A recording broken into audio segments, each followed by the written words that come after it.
రాజమండ్రి పట్టణస్థులకు, తూర్పు గోదావరి జిల్లా వాసులకు, చేరి వచ్చిన ప్రతి ఒక్కరికి మీ రాజన్న కూతురు, మీ జగనన్న చెల్లెలు మనస్ఫూర్తిగా నమస్కరిస్తోంది.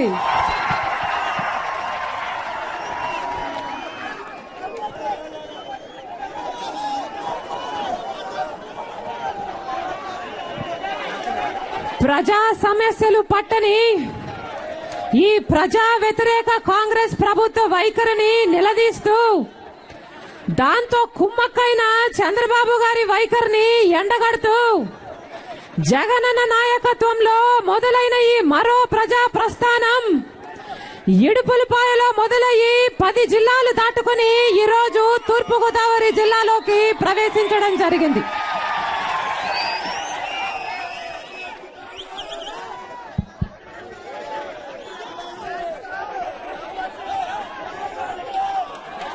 ఆ రోజు రాజశేఖర్ రెడ్డి గారు చేపట్టిన ప్రజా ప్రస్థానం పాదయాత్రలో భాగంగా రాజశేఖర్ రెడ్డి గారు గోదావరి బ్యారేజ్ మీద అడుగులు వేసుకుంటూ ఇదే తూర్పు గోదావరి జిల్లాలోకి ప్రవేశించడం జరిగింది. మేము కూడా అదే వంతెన మీద ఆయన అడుగుల్లో అడుగులు వేసుకుంటూ మరో ప్రజా ప్రస్థానం అనే ఈ పాదయాత్రలో అదే వంతెన మీద వస్తుంటే మనసు నిండా నాన్నగారి జ్ఞాపకాలతో గుండె బరువెక్కింది.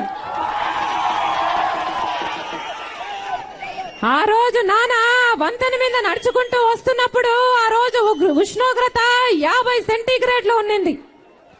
మండుటి ఎండలో నడుచుకుంటూ వచ్చారు రాజశేఖర్ రెడ్డి గారు. కానీ ఈ రోజు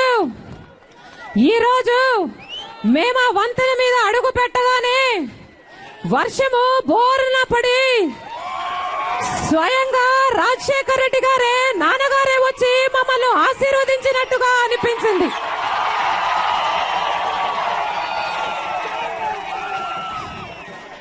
ఆ రోజు రాజశేఖర్ రెడ్డి గారికి మద్దతుగా అశేష జనవాహిని ఆ వంతెన మీద నాన్నగారితో నడిచినందుకు గోదావరి సాక్షిగా నిలిచింది. ఆ తర్వాత 2 ఏళ్ల క్రితము జగనన్న పోలవరం ప్రాజెక్టు సాధన కోసమని అదే వంతెన మీద నడుచుకుంటూ రావడం జరిగింది. ఆ రోజు జగనన్నకు, ఈ రోజు మాకు మళ్ళీ అదే జనవాహిని రాజన్న బిడ్డలకు మేము అండగా ఉన్నాము, తోడుగా ఉన్నామని చెబుతుంటే మళ్ళీ ఆ గోదావరి ఈ రోజు సాక్షిగా నిలబడింది.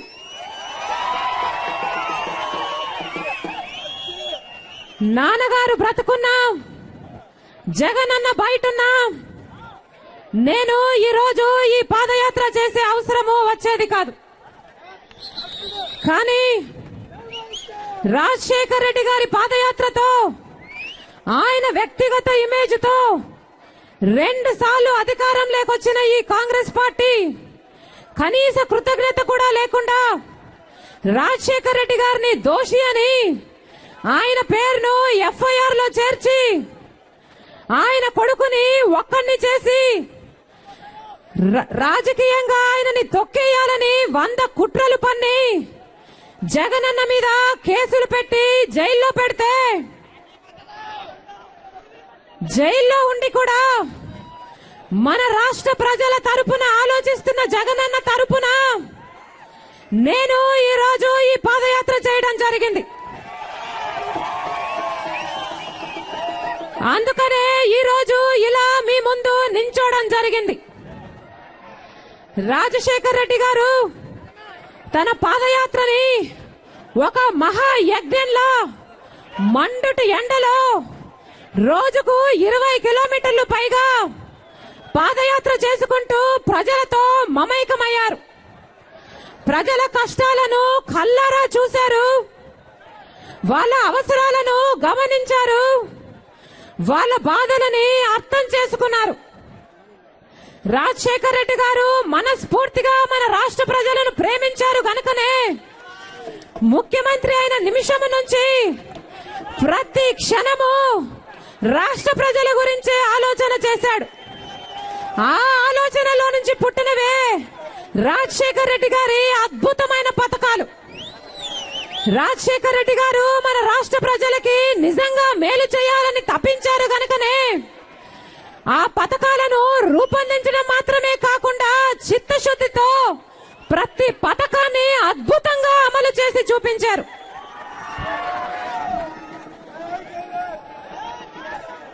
లక్ష కోట్లతో 86 ఇరిగేషన్ ప్రాజెక్టులను చేపట్టి మన రాష్ట్రాన్ని హరితాంధ్రప్రదేశ్ గా చేయాలనుకున్నారు రాజశేఖర రెడ్డి గారు.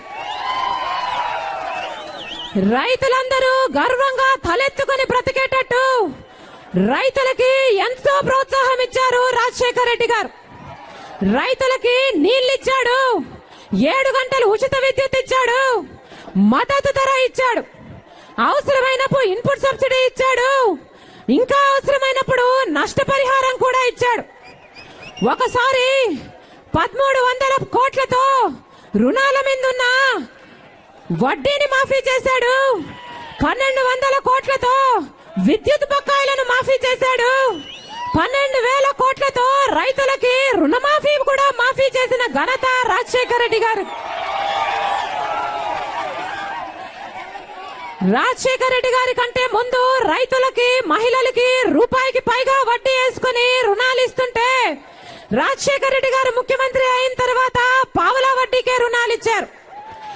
ఎంతో మంది మహిళలు బ్యాంకు ముఖము చూసి ఎరుగని మహిళలు కూడా బ్యాంకు వరకు పోయి డబ్బులు తీసుకుని ఆర్థికంగా స్థిరపడిన రోజులవి. విద్యార్థుల కోసమైతే రాజశేఖర రెడ్డి గారు కన్న తండ్రి స్థానంలో నిలబడి ఆలోచన చేశారు. పేదరికమన్న ఊబిలో నుంచి ప్రతి కుటుంబము బయటికి రావాలి అంటే పిల్లలు పెద్ద చదువులు చదువుకుంటే తప్ప అది సాధ్యం కాదని తెలిసి రాజశేఖర రెడ్డి గారు మీరు ఏది కావాలంటే అది చదువుకోండి, మీరు డాక్టర్ అవుతారా, ఇంజనీర్ అవుతారా, ఎంబీఏ చేస్తారా, ఎంసీఏ చేస్తారా, ఫార్మసీ చేస్తారా, మీరు ఏది కావాలంటే అది చేయండి, ప్రభుత్వమే ఉచితంగా చదివిస్తుంది అని భరోసా కల్పించారు. కాబట్టి లక్షల కొద్ది విద్యార్థులు గొప్ప చదువులు చదువుకొని ఈ రోజు లక్షణంగా ఉద్యోగాల్లో స్థిరపడ్డారు. పేదవాడు కూడా వైద్యానికి అర్హుడే అని రాజశేఖర రెడ్డి గారు ఎరిగిన వారు గనక పేదవాడు కూడా గొప్పవాడిలాగా కార్పొరేట్ హాస్పిటల్కి పోయి తలెత్తుకొని వైద్యం చేయించుకోగలగాలి అన్న ఆలోచనతో ఆరోగ్యశ్రీని ప్రవేశపెడితే మన రాష్ట్రంలోని లక్షల మంది ప్రజలు లక్షలు విలువ చేసే వైద్యాన్ని ఉచితంగా పొందారు. కుయ్ కుయ్ కుయ్ కుయ్ అని ఫోన్ చేసిన 20 నిమిషాలకు వచ్చేసేది 108, 104 అయితేనేమి, అభయహస్తం అయితేనేమి, ఇలాంటివి ఎన్నో పథకాలను చేశారు రాజశేఖర రెడ్డి గారు. దేశమంతా 50 లక్షల పక్కా ఇళ్లు కడితే రాజశేఖర రెడ్డి గారు ఒక్క మన రాష్ట్రంలోనే 5 సంవత్సరాలలో 50 లక్షల ఇళ్లు కట్టి చూపించారు. అంతకు ముందు చంద్రబాబు గారు 16 లక్షల మందికి పెన్షన్లు ఇస్తే రాజశేఖర రెడ్డి గారు ముఖ్యమంత్రి అయిన తర్వాత 71 లక్షల మందికి పెన్షన్లు ఇచ్చారు. 55 లక్షల మందికి ఎక్కువ పెన్షన్లు ఇచ్చారంటే రాజశేఖర రెడ్డి గారి మనసు ఎంత పెద్దదో అర్థమవుతుంది. ఇన్ని అద్భుతమైన పథకాలను చేస్తూ కూడా రాజశేఖర రెడ్డి గారు ఏ ఒక్క రోజు ఏ ఒక్క ఛార్జీని పెంచలేదు. రాజశేఖర రెడ్డి గారు ముఖ్యమంత్రిగా ఉన్న రోజు, ముఖ్యమంత్రి అయిన రోజు గ్యాస్ ధర 305 రూపాయలు ఉంది. 305 రూపాయలున్న గ్యాస్ ధర రాజశేఖర రెడ్డి గారు వెళ్లిపోయే రోజు వరకు కూడా 305 రూపాయలున్న గ్యాస్ ధర కనీసం 306 రూపాయలు కూడా కాలేదు. రాజశేఖర రెడ్డి గారు ముఖ్యమంత్రిగా ఉన్న 5 సంవత్సరాలలో 1 రూపాయి కూడా ఆర్టీసీ ఛార్జీలు పెరగలేదు, 1 రూపాయి కూడా మున్సిపల్ ట్యాక్సీలు పెరగలేదు. రాజశేఖర రెడ్డి గారు ముఖ్యమంత్రిగా ఉన్న 5 సంవత్సరాలలో 1 రూపాయి అంటే 1 రూపాయి కరెంటు ఛార్జీలు పెంచాడు అని ప్రతిపక్ష పార్టీలు కూడా అనలేవు. 1 ఛార్జీ పెంచినా భారము పేదవాడి మీద పడుతుంది, అది నాకు ఇష్టం లేదు అని రాజశేఖర రెడ్డి గారు అర్థం చేసుకున్నాడు. కనుకనే అన్ని పథకాలను చేస్తూ కూడా 1 ఛార్జీ కూడా పెంచని రికార్డు ముఖ్యమంత్రిగా నిలిచారు రాజశేఖర రెడ్డి గారు. ఒక ముఖ్యమంత్రిగానే కాకుండా ఒక తండ్రిలాగా ఆలోచించాడు గనుకనే ప్రతి వర్గానికి మేలు చేయగలిగాడు రాజశేఖర రెడ్డి గారు. కులాలకు, మతాలకు, ప్రాంతాలకు, పార్టీలకు అతీతంగా కూడా ఆలోచన చేశాడు గనుకనే ప్రతి తెలుగువాడు సంతోషంగా ఉండాలని కలలు కన్నాడు రాజశేఖర రెడ్డి గారు. కానీ మన దురదృష్టవశాత్తు రాజశేఖర రెడ్డి గారు వెళ్లిపోయారు. ఇప్పుడు ఉన్నది ఒక దుర్మార్గపు కాంగ్రెస్ ప్రభుత్వం, ఒక రాక్షస రాజ్యము ఇప్పుడు ఉన్నది. ప్రజలంతా అల్లాడిపోతుంటే ఈ ప్రభుత్వం మటుకు కుంభకర్ణుడిలా నిద్రపోతుంది. ఇదే ఉభయ గోదావరి జిల్లాలు అన్నపూర్ణకు మారుపేరుగా నిలిచాయి. చరిత్రలో ఎన్నడూ లేని విధంగా ఈ జిల్లాలే క్రాప్ హాలిడేని ప్రకటించే పరిస్థితికి తెచ్చాడు కిరణ్ కుమార్ రెడ్డి గారు.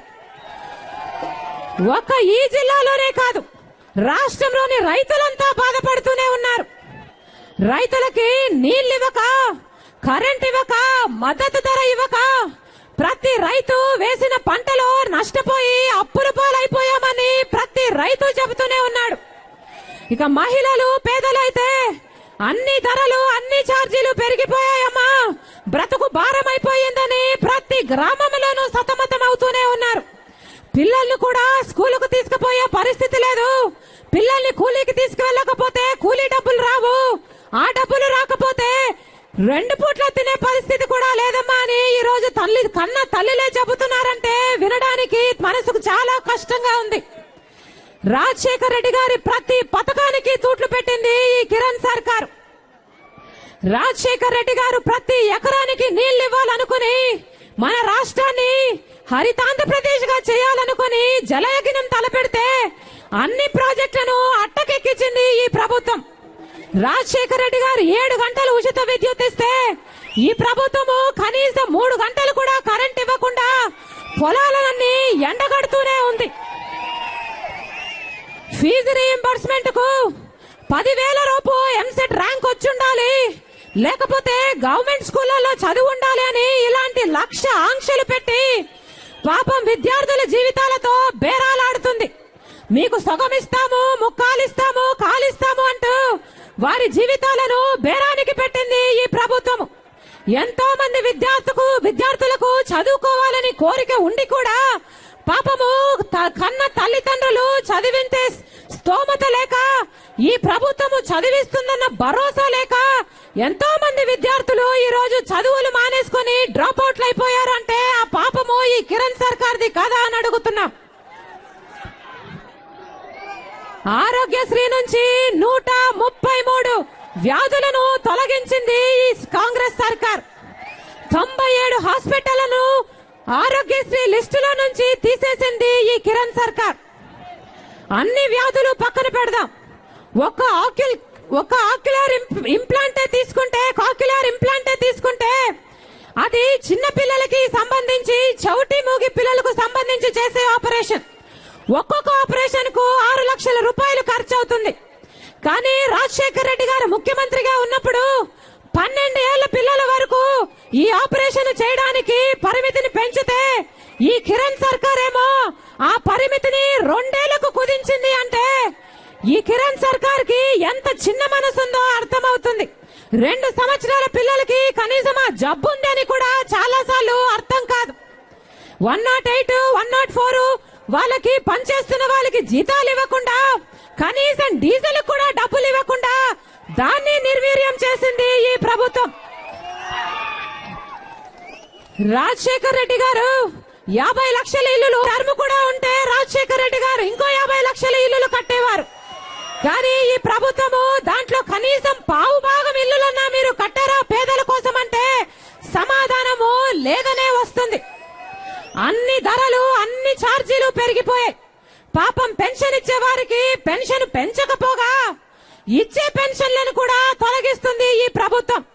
పాపం వచ్చే 200 రూపాయలు, 500 రూపాయలు కూడా అమ్మా నా పెన్షన్ ఆగిపోయింది, ఎందుకు ఆగిపోయిందో అర్థం కావడం లేదు అంటుంటే మనసున ఎవరికైనా కళ్ళల్లో నీళ్లు తిరుగుతాయి. కానీ ఈ కాంగ్రెస్ సర్కారుకు మటుకు ఏమాత్రం మనసు కరగడం లేదు. అభయహస్తం లాంటి పథకాలను పూర్తిగా తొలగించిన పాపము ఈ కాంగ్రెస్ సర్కార్దే. రాజశేఖర్ రెడ్డి గారు 9 గంటలు ఉచిత విద్యుత్ ఇస్తానని 30 కిలోలు బియ్యం ఇస్తానని వాగ్దానం చేశారు. అవి కాంగ్రెస్ మేనిఫెస్టోలో ఉన్న వాగ్దానాలు కూడా. కానీ వాటి గురించి కూడా ఏ ఒక్క రోజైనా వాటిని అమలు చేయాలని ప్రయత్నించిందా ఈ కాంగ్రెస్ సర్కార్ అంటే ఏ రోజు ప్రయత్నించలేదు. జగన్మోహన్ రెడ్డి గారు పెండింగ్ ఇరిగేషన్ ప్రాజెక్టులన్నీ పూర్తి చేయాలి అంటూ, రైతులకి అండగా నిలబడాలి అంటూ, చేనేతల్ని ఆదుకోవాలి అంటూ, విద్యార్థులని ఉచితంగానే చదివించాలి అంటూ ఎన్నో ధర్నాలు చేశారు, ఎన్నో పాదయాత్రలు చేశారు, ఎన్నో రోజులు నిరాహార దీక్షలు కూడా చేశారు. కానీ ఒక్కసారి కూడా ఈ ప్రభుత్వము తల తిప్పి చూడలేదు. ఒక్క సూచన కూడా విన్న పాపాన ఈ ప్రభుత్వము పోలేదు. ఈ ప్రభుత్వానికి రైతులంటే శ్రద్ధ లేదు, పేదలంటే కనికరం లేదు, మనసు మానవత్వము అంతకంటే లేదు. కిరణ్ కుమార్ రెడ్డి గారి నిర్లక్ష్యం వల్ల రాష్ట్రంలో ఎక్కడా కరెంటు లేదు. రైతులకి రాజశేఖర రెడ్డి గారు బ్రతుకుంటే ఈ రోజు 9 గంటలు ఉచిత విద్యుత్ ఇచ్చేవాడు.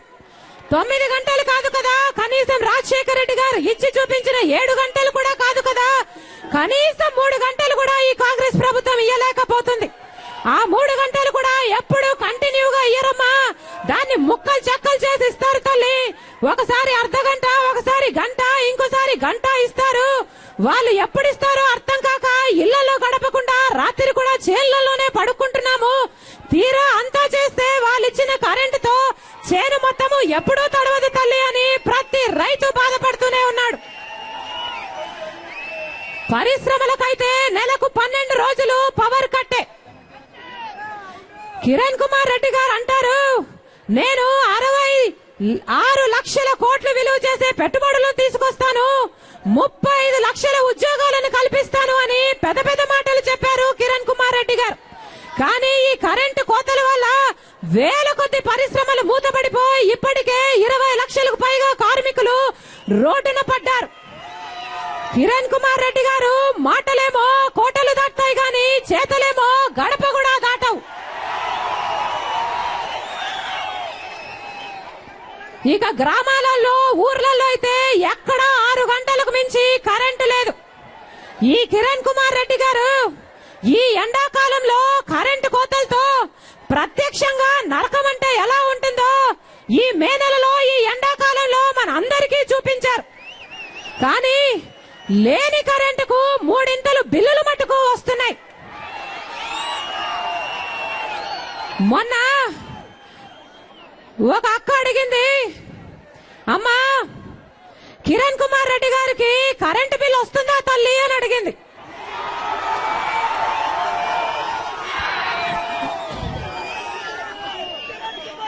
కిరణ్ కుమార్ రెడ్డి గారి ఇంట్లో కరెంటు పోతుందా తల్లి అని అడిగింది. లేదు, కిరణ్ కుమార్ రెడ్డి గారి ఇంట్లో కరెంటు పోదు, కిరణ్ కుమార్ రెడ్డి గారికి కరెంటు బిల్లు కూడా రాదు.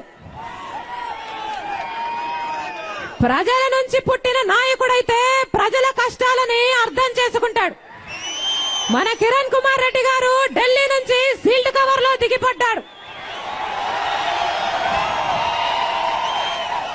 ప్రజల కష్టాలు ఈయనకు ఎప్పటికీ అర్థం కావు. కరెంట్ ఇవ్వకుండా 3 బిల్లులు ఇవ్వడము అమానుషమని మన కిరణ్ కుమార్ రెడ్డి గారికి అర్థం చేసుకునేంత తెలివితేటలు లేవు. ఒక కరెంటు ఛార్జీలనే కాదు అన్నిటినీ పెంచేశారు ఈ కిరణ్ కుమార్ రెడ్డి గారు. ఎరువుల ధరలు ఇప్పటికి 10 సార్లు పెరిగాయి. ఆర్టీసీ ధరలు ఇప్పటికి 3 సార్లు పెరిగాయి. గ్యాస్ ధర 305 రూపాయలు ఉన్నది, ఇప్పుడు 440 రూపాయలు కూర్చుంది. అది కూడా సబ్సిడీ ఉంటేనే. సబ్సిడీ లేకపోతే ఏకంగా 1000 రూపాయలు పెట్టి ఒక్క గ్యాస్ సిలిండర్ కొనాలి. రిజిస్ట్రేషన్ ట్యాక్సులు, వ్యాట్ ట్యాక్సులు ఇలా ఏది పడితే అది పెంచేసింది కిరణ్ సర్కార్. ఇక కరెంటు బిల్లులైతే ఏకంగా 30,000 కోట్ల రూపాయల్ని ప్రజల నెత్తిన మోపి వారి రక్తం పిండైనా సరే వసూలు చేయాలనుకుంటుంది ఈ కిరణ్ సర్కార్.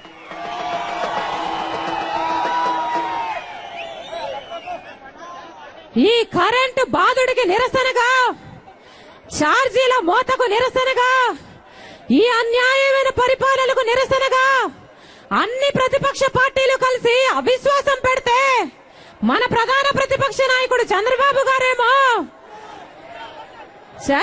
గారేమో ప్రజల పక్షాన నిలబడకుండా ఈ ప్రభుత్వం మీద ఈగ కూడా వాలడానికి వీలు లేదని విప్పు జారీ చేసి మరి ఈ కాంగ్రెస్ ప్రభుత్వాన్ని కాపాడాడు. మన రాష్ట్రంలో ఒక ప్రభుత్వం నిలబడడానికి కావాల్సిన బలము 148 ఎమ్మెల్యేలు. ఈ రోజు కాంగ్రెస్ పార్టీకి ఉన్న బలము కేవలము 146 ఎమ్మెల్యేలు మాత్రమే. అది కూడా అసమ్మతి ఎమ్మెల్యేలను కలుపుకుంటే మరి మైనారిటీలో ఉన్న ఈ కాంగ్రెస్ సర్కారు ఎలా అధికారంలో ఉంది? మైనారిటీలో ఉన్న ఈ కాంగ్రెస్ సర్కారు ఎలా పరిపాలన చేస్తుంది? చంద్రబాబు గారి మద్దతుతో కాదా? చంద్రబాబు గారు ఆ రోజు అవిశ్వాసానికి మద్దతు ఇచ్చుంటే ఈ పార్టీకి ఈ కాంగ్రెస్ ప్రభుత్వం ఎప్పుడో కూలిపోయి ఉండేది. ఈ కాంగ్రెస్ ప్రభుత్వం కూలిపోయి ఉంటే ఈ కరెంటు ఛార్జీల మోత, ఈ బాధుడు ప్రజల నెత్తిన పడేది కాదు.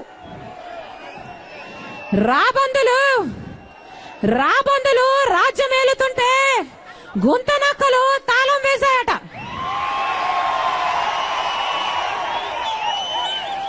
కిరణ్ కుమార్ రెడ్డి గారు ఎంత అన్యాయంగా పరిపాలన చేస్తుంటే మన చంద్రబాబు గారు చప్పట్లు కొడుతున్నారు. చిరంజీవి గారు ప్రజారాజ్యం పార్టీని కాంగ్రెస్ పార్టీకి రాసిచ్చేసినట్టే చంద్రబాబు గారు తెలుగుదేశం పార్టీని కాంగ్రెస్ పార్టీకి రాసిచ్చేశారు. మరిప్పుడు తెలుగుదేశం పార్టీని కాంగ్రెస్ పార్టీకి తోక పార్టీ అనక ఇంకా ఏమనాలి?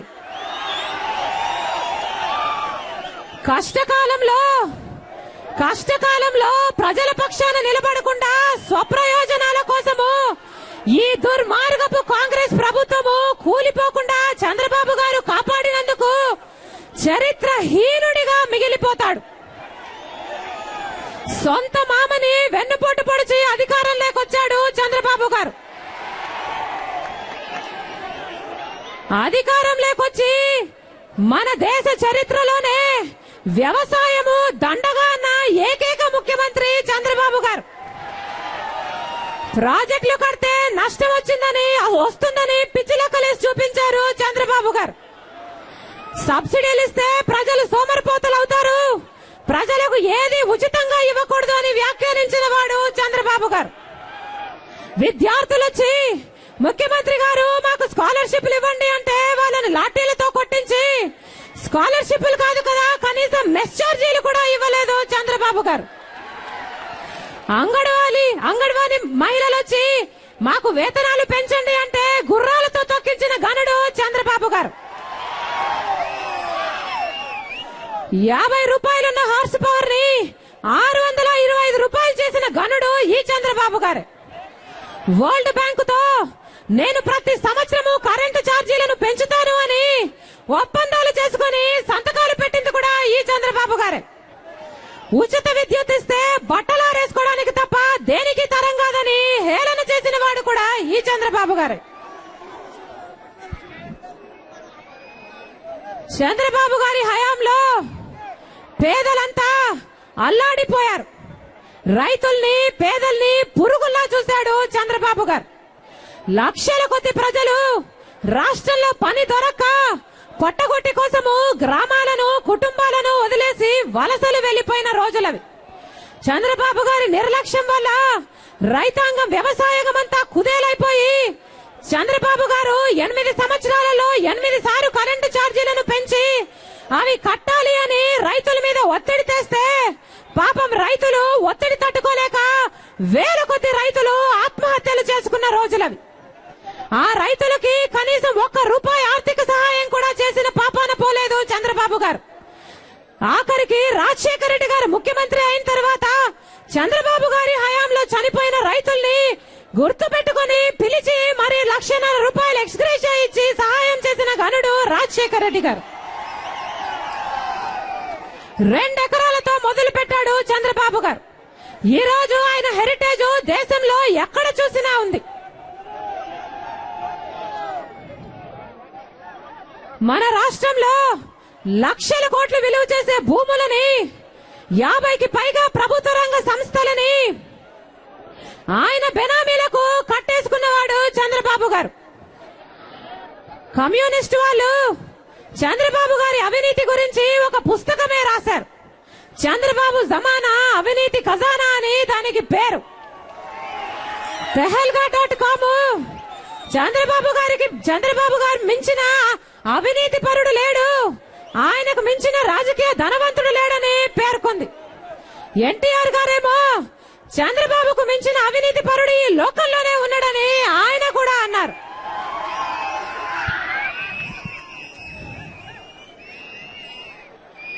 ఎన్టీఆర్ గారు ఇంకో మాట కూడా అన్నారు చంద్రబాబు గురించి.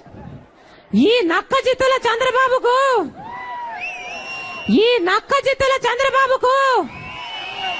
ధనకాంక్ష, పదవి వ్యామోహము, రంగులు మార్చటము ఈయన రక్తంలోనే ఉందని నేను కాదు ఎన్టీఆర్ గారు అన్నారు. ఇలాంటి చంద్రబాబు గారు ఈరోజు ఎన్నో సినిమా డైలాగులు చెబుతున్నారు. ఈయన డైలాగులు ఒకసారి మీకు గుర్తు చేస్తాను. నేను లోక కళ్యాణానికి పనిచేసేవాణ్ణి, నాకు స్వార్థం లేదు, నాకు పదవి వ్యామోహం లేదు, నాకు ప్రజాసేవే ముఖ్యం, నేను రాష్ట్రంలో వెలుగుని నింపుతాను, నాకు అధికారం ఇస్తే రాష్ట్రాన్నే కాదు దేశాన్ని కూడా గాడిలో పెడతాను, నేను ధర్మ పోరాటం చేస్తున్నాను, నేను అవినీతి మీద పోరాటం చేస్తున్నాను. ఇవి చంద్రబాబు గారి డైలాగులు. చంద్రబాబు గారికి లోక కళ్యాణం అంటే ఏమిటో తెలిసినట్టు లేదు. లోక కళ్యాణం అంటే లోకంలోని ప్రజలకు మేలు చేయాలనుకోవడం. ఒక్క ఆయన కొడుకు లోకేష్ కు మేలు చేయాలనుకుంటే అది లోక కళ్యాణం అనిపించుకోదు.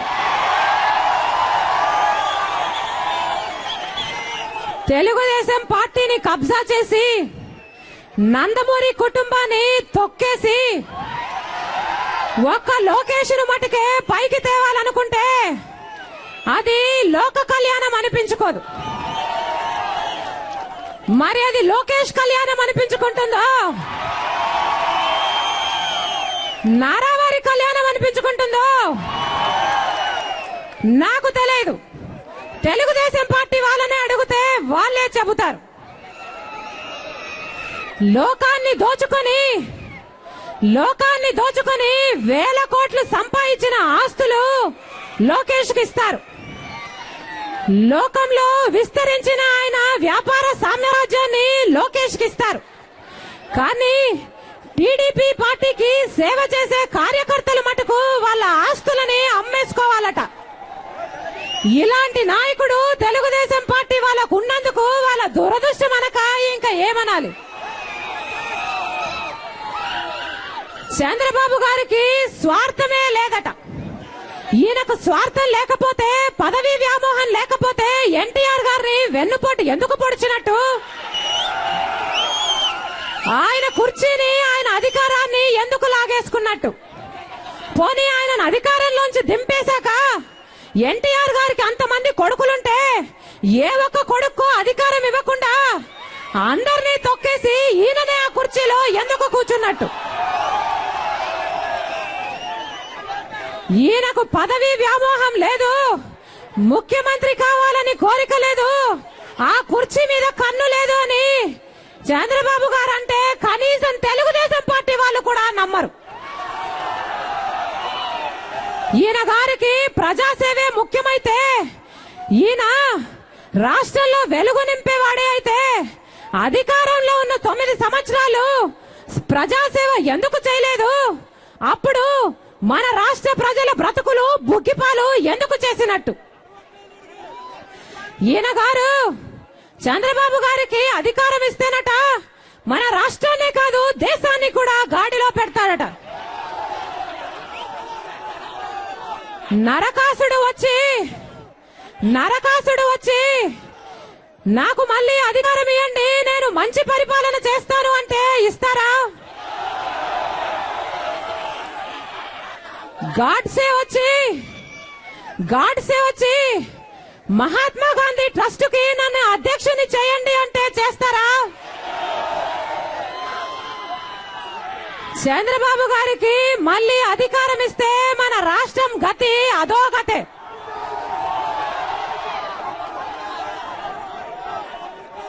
ఈయన ధర్మ పోరాటము, అవినీతి మీద పోరాటము చేస్తున్నారట. కనీసం ప్రజలు చూస్తున్నారు అని కూడా పట్టించుకోకుండా MRIMG కేసులలో ఆయన మీద విచారణలు, కేసులు జరగకుండా ఉండడానికి చీకట్లోనే చిదంబరం గారిని కలిసి ఒకవైపు వ్యవస్థల్ని మేనేజ్ చేసుకుంటూ ఇంకోవైపు అవినీతి మీద పోరాటం అంటున్న ఈ చంద్రబాబు గారిని ఏమనాలి? ఏ పార్టీకి వ్యతిరేకంగా అయితే చంద్రబాబు గారు టీడీపీ పార్టీని స్థాపించారో అదే పార్టీతో ప్రతి విషయంలోనూ కుమ్మక్కయ్యారు చంద్రబాబు గారు. ఎమ్మెల్సీ ఎలక్షన్లలో కుమ్మక్కయ్యారు, ఎమ్మెల్యే బై ఎలక్షన్లలో కుమ్మక్కయ్యారు, FDI విషయంలో కుమ్మక్కయ్యారు. మొదటిసారి అవిశ్వాసం పెట్టినప్పుడు కుమ్మక్కయ్యారు, రెండోసారి అవిశ్వాసం పెట్టినప్పుడు కుమ్మక్కయ్యారు. ఇలా కుమ్మక్కయ్యి మళ్ళీ వైఎస్ఆర్ కాంగ్రెస్ పార్టీతో కుమ్మక్కయ్యిందని ప్రచారం చేస్తున్నాడు. నిజంగానే జగన్మోహన్ రెడ్డి గారు వైఎస్ఆర్ కాంగ్రెస్ పార్టీతో కుమ్మక్కయ్యుంటే ఈ రోజు జగన్మోహన్ రెడ్డి గారు జైల్లో ఉండేవాడా? జగన్మోహన్ రెడ్డి గారు కాంగ్రెస్ పార్టీతో కుమ్మక్కయ్యుంటే ఈ పార్టీకి ఏ మంత్రో ఏ ముఖ్యమంత్రో అయిపోయేవాడు కదా.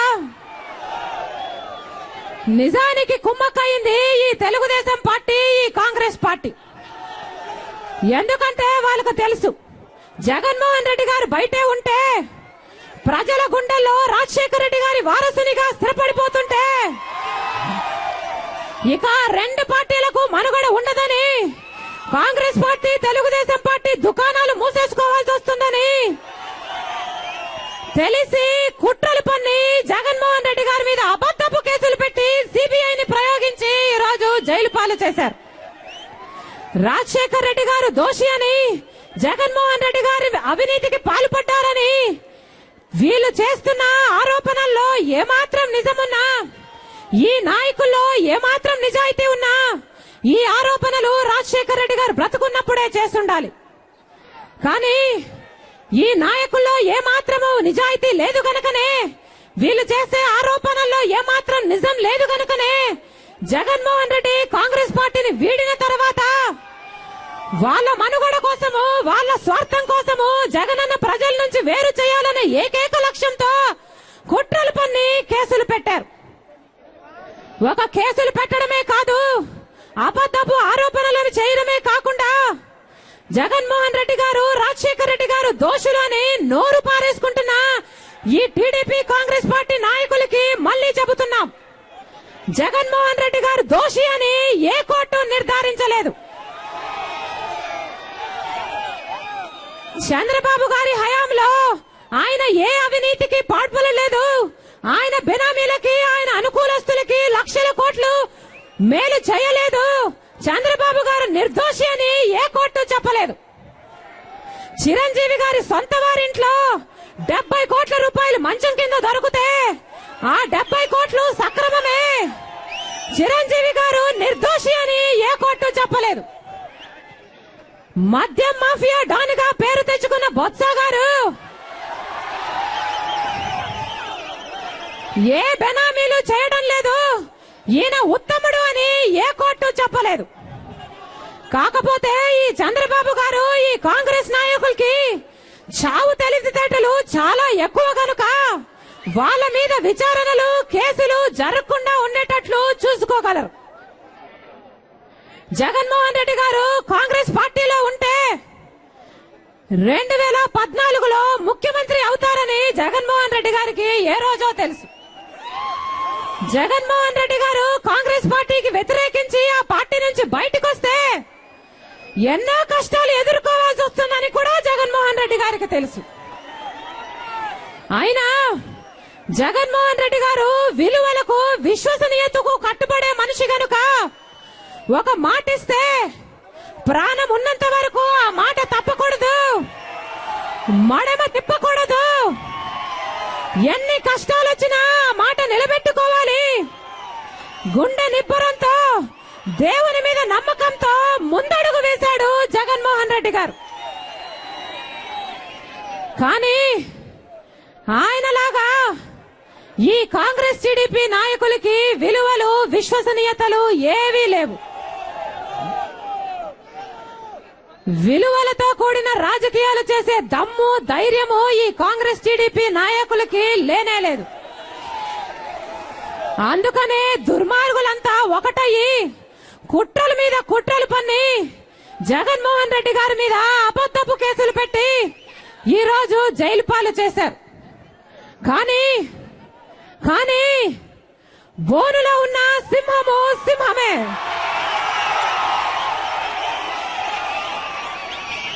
దేవుడు ఉన్నాడు అన్నది ఎంత నిజమో మంచివారి పక్షాన ఆయన నిలబడతాడు అన్నది కూడా అంతే నిజం.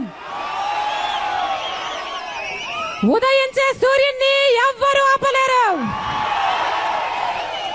జగనన్నను కూడా ఎవ్వరూ ఆపలేరు.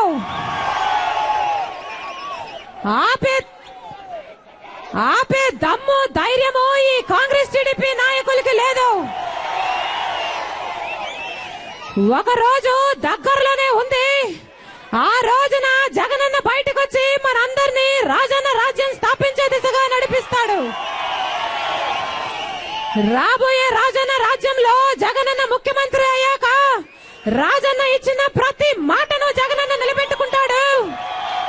రాజన్న కన్న ప్రతి కలను జగనన్న నెరవేరుస్తాడు. ఆ రోజు వచ్చేంత వరకు మీరందరూ జగనన్నను ఆశీర్వదించాలని, వైఎస్ఆర్ పార్టీని బలపరచాలని, మాతో కలిసి కదం తొక్కాలని మా ప్రార్థన. మీ పనులు మానుకొని మా కోసం సమయం చేసుకుని వచ్చినందుకు, అమ్మా మీకు అండగా మేమున్నాము అని మీరు చెబుతున్నందుకు, మీ ప్రేమకు, మీ అభిమానానికి, మీ ఆప్యాయతకు, మీ అనురాగానికి శిరస్సు వంచి చేతులు జోడించి మనస్ఫూర్తిగా నమస్కరించుకుంటున్నాం.